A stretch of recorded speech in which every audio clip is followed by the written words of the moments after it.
মানুষের উপর মানুষের সংরক্ষণের এই আন্দোলনের বিরুদ্ধে সমস্ত দেশপ্রেমিক মানুষ ভারতবর্ষ থেকে আমেরিকায় যে সমস্ত পণ্য রপ্তানি করা হয় তার উপর 50% শুল্ক চাপিয়ে দিয়ে ভারতবর্ষের অর্থনীতির উপর আঘাত দামিয়ে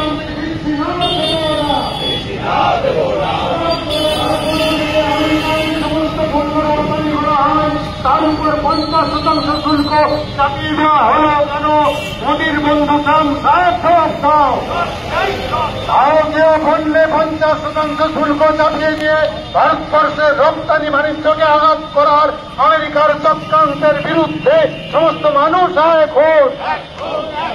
ভারতবর্ষ থেকে রপ্তানিকৃত আমেরিকাতে যে সমস্ত পণ্য রপ্তানি হয় তাতে